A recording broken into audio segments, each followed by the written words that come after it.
Conor McGregor is basically like the prostitute of combat sports. You get to beat his ass.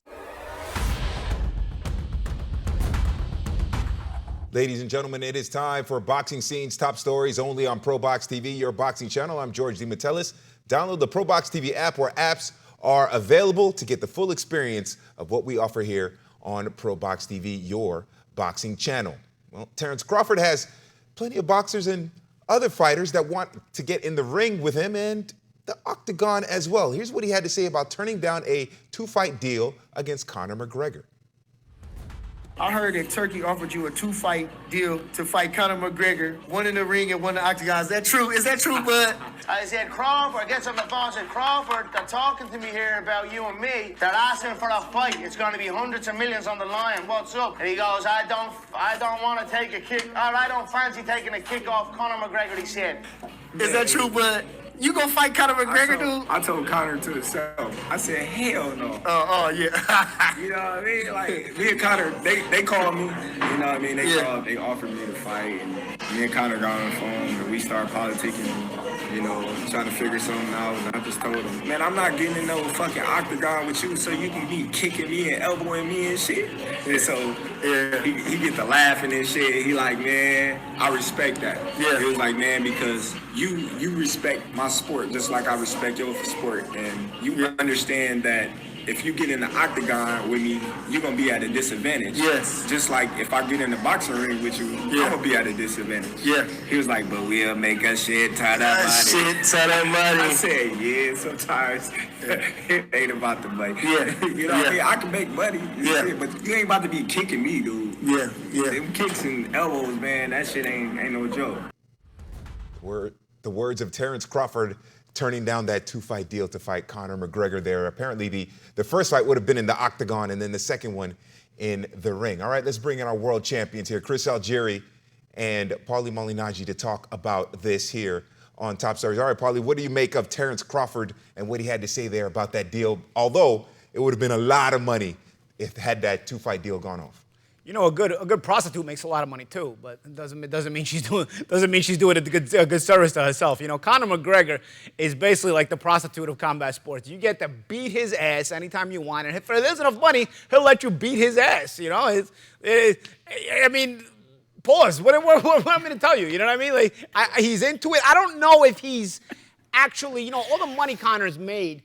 I start to question, because sometimes your burn rate is higher than your income rate, you know, and Conor's definitely made a lot of money, but I start to question if this guy's burn rate is too high, because he will let anybody beat his ass for money. I mean, there's a sadism to it, or a masochism to it to a degree. Like, he likes it as long as he gets paid. You know, there's guys that are into that kind of thing. I don't know if he is, but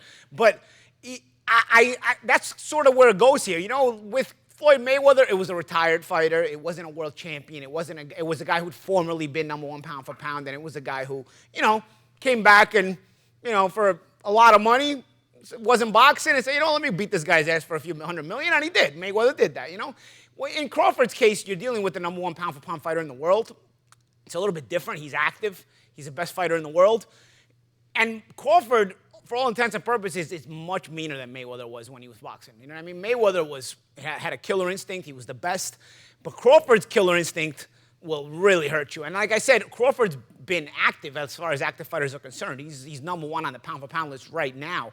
But yeah, I start to question maybe if it's McGregor's burn rate when he continues to need the money, because, you know, I remember people used to talk this about Mayweather, and I remember, you know, Mayweather never needed that kind of money.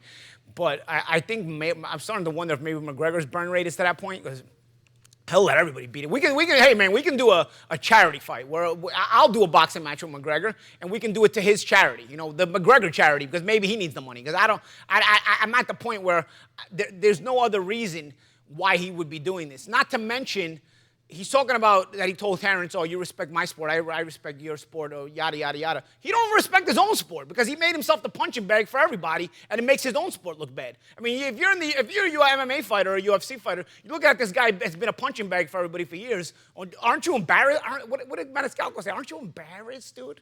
Aren't all of you embarrassed by this guy at this point? Paul, you focused on McGregor. I'm going to focus on Terence from that video. Man, I like this new Terence Crawford. This video shows you he's a really likable guy, actually. And I think if he would have gotten more attention early on in his career, he might have been a much bigger star, at least have been a star much earlier in his career.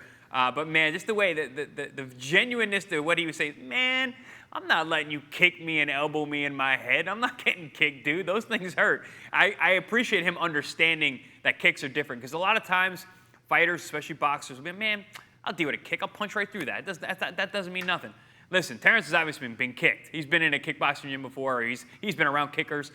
Someone's touched him with something, he's like, nah, I'm not dealing with that. Which I tip my hat to him for being that understanding, respecting the craft. But in terms of the fight, even if they did one in the ring, one in the cage, as long as they do the boxing one first, because Terence is going to whip his ass so bad that they're not going to even get to the cage. So that could be an opportunity for Terence to grab $100 million right there, not even have to do the second fight in the cage. But also Terence did wrestle, so the cage, you know, maybe we're reaching, maybe not. Because I saw another tweet where Terence said, he's like, it got me thinking about it a little bit. That's a lot of money, man. It's a lot of money. I forgot about Terence wrestling. You're right. Yeah. He wrestled in high school. He was a pretty good level of it too. Let's talk about a fighter who does not make his money in the octagon and in the ring, although he's suspended for a year. Now, Ryan Garcia has called, and he has resurfaced to call out Terence Crawford as well. What do you make of Ryan Garcia? Obviously, it'll be after the suspension there. What about Ryan Garcia having a shot at Crawford? Because that's a big money fight too. Ryan Garcia does draw the crowds and can certainly enhance the purse of that fight. Yeah, but I don't see Crawford getting. Part of the reason that we're so curious about what Crawford's going to do next is because he needs a fight that's going to he's going to get up for. It's not just the money. And he said that. Yeah. It's not always about the money. He needs to get up for the competition. He's a competitor. So that's why he's, we're talking about the Canelo fight always. He's always looking for that Canelo fight, because that would be a fight that would get his juices going. He can go back to training camp. He can go out there and make history. Ryan Garcia is not going to do that for him. I can't imagine it would. That would be another money grab, which is something obviously Terence Crawford's not looking for. Yeah, Paulie, what do you make of Ryan Garcia putting his hat in the ring there to try and set up a fight with Crawford, or at least start the process, maybe? I mean, he gets an A for trying, I guess. So yeah. I don't think. Yeah, but who does Ryan not call out? I don't think anybody cares. He calls out everybody. He called out Benavidez. And that's, what is he going to, 154? I mean, the weight classes don't matter? I mean, tell me you're still doing steroids without telling me you're still doing steroids. I mean, really? This guy's calling out Benavidez, he's calling out Crawford. He would do any of it. Weight classes don't matter? I don't know, bro. I don't really care. Yeah. All right, let's get more realistic here, because Crawford and his teams are continuing to negotiate, or at least if you believe the reports, with unified champion Sebastian Fundora for a title fight at year's end. Of course, Crawford, 154 champion with the WBA, and Fundora has two belts, the WBC and WBO belts. Now, if you believe certain reports, the legal team of Terence Crawford have actually asked for a 10-day extension, more days, more time to set up an agreement with Fundora there. So, Paulie, what do you make of Crawford there? Does he fight Fundora, or is it Canelo or bust at this point? Fundora becomes an interesting proposition because Fundora has two belts, Crawford has one, and it's a very winnable fight for Crawford. And at that point, even though you may not want to campaign at 154, now you've got 3 of the 4 major world championships once you beat Fundora, and you're only missing one more to be able to become the first undisputed world champion of 3 weight classes in the 4-belt era. I think that's more up Crawford's alley. You know what I mean? It's got to be money, but it's got to also be interesting to him as far as his competitive juices flowing.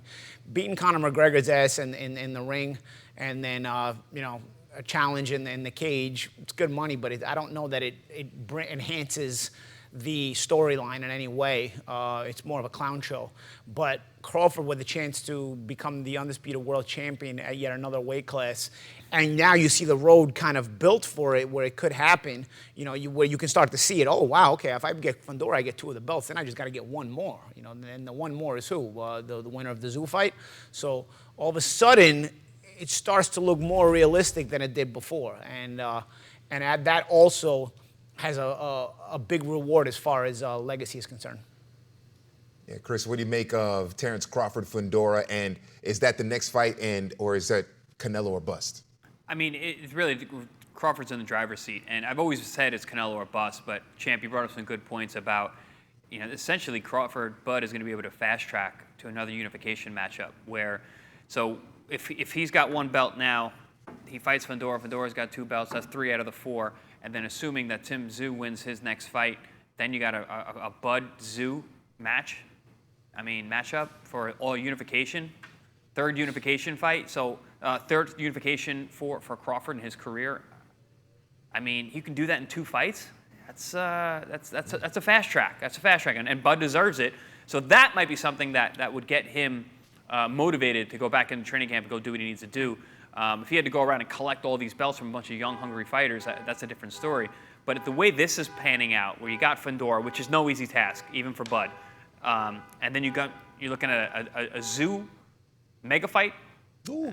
That's a hell of a proposition. And you're moving the wheel, unlike what I always complain about at 168. You're moving the wheel here because if you get Crawford and Tszyu for the undisputed 154-pound title, which of course we're looking ahead here, that's a possibility, you're now either cementing legacy or the wheel is turning to where you've just created another superstar. Because I think Tim Tszyu has a lot of superstar potential, being Tasha's son and also having gotten a lot of fanfare and notoriety. If he's the one that can knock off Crawford at that moment for the undisputed title, all of a sudden you've just transcended and gone into a new generation where you've possibly created a star for the next generation or a very budding star at that point, no pun intended. So, yeah, you also work it the way boxing is meant to be worked, unlike what Canelo does, fighting the guy whoever he wants to fight, or fighting these Hollywood type fights against non-boxers. Okay, we'd like to remind you to scan the QR code, like and subscribe to our YouTube channel, and don't forget the watch along of that big title fight between Nick Ball and Ronnie Rios. Ronnie Rios, ProBox TV alum. You can see that with the champions Chris Algieri and Paulie Malignaggi. It's a watch along, so turn down the volume on the commentary and listen to Paulie and Chris give their analysis of that title fight. It is going to be big fun here on ProBox TV. You definitely don't want to miss it this Saturday here on your boxing channel. I'm George DeMatteis, and this is Boxing Scene's Top Stories. For more ProBox TV, scan the QR code on the screen or go to the App Store and Google Play. ProBox TV, your boxing channel.